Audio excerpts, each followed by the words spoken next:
Prince Harry has gone for broke in his memoir, a biography writing expert has stated, warning that the publicity of his book may undo any potential for a royal reconciliation.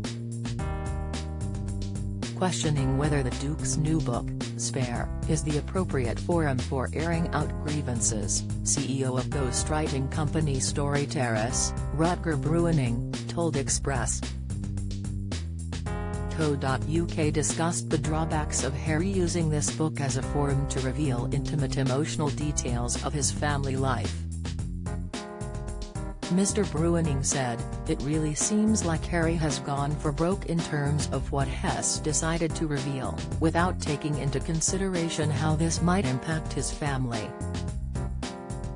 Or rather, Hess made a conscious decision not to hold back, regardless of how his brother and others might feel. Harry clearly feels aggrieved and is using this book as his forum to tell the world what he believes is his truth."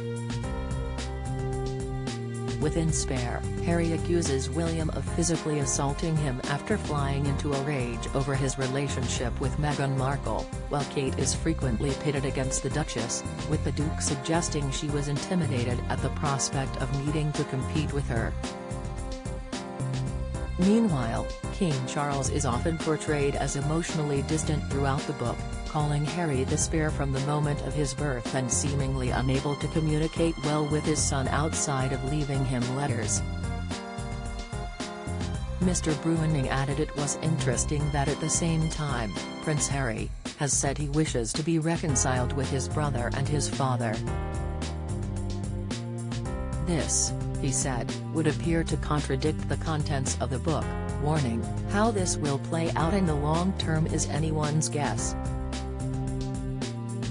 The biography expert said these kinds of emotionally open books can help heal fractured relationships, but added there is always a risk of biographies causing family rifts when one member publishes a memoir. Mr. Brewing added that memoirs can help lead to a better understanding of shared experiences. Harry's book provides an unprecedented glimpse into the emotional world of the royal. Some intimate details, such as the use of Elizabeth Arden cream on his frostbitten penis while recalling his mother's use of the moisturizer, have become the subject of ridicule. But others, such as the relentless scrutiny of he and Meghan by the public and what the Duke claims was a lack of support from the firm, have inspired sympathy for the prince. Mr. Brewing explained, "There will always be a family member or family members who will feel the recollections of the memoirist don't paint an accurate portrayal of events. Of course, everyone sees life through their own lens. Sometimes this leads to passionate discussions and a better understanding of shared experiences. In my experience, this more often than not results in closer relationships as tension escapes after the initial shock." However, the publicity of Harry's book may hinder its ability to bring the family closer together, the expert claimed. What makes Harry's book unique is the level of media and public interest in his story and the very public platform upon which he is telling it, said the ghostwriter. This is obviously going to heighten any divisiveness or offense taken within the family. It reads like a public airing of dirty laundry, but I doubt any of us who are not within the institution of the royal family can verify or debunk the allegations Harry makes in his book. Harry has obviously written this book with a lot of emotion and perhaps repressed feelings Hess wanted to get off his chest for years. Whether or not a very public memoir is the appropriate forum for such an airing of grievances is really not for me or for any of us to decide.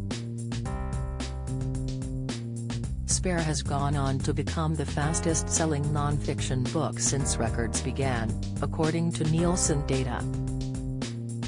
Spare sold a total of 467,183 print copies through UK retailers in its first week of release, a figure which doesn't include audiobooks or ebooks.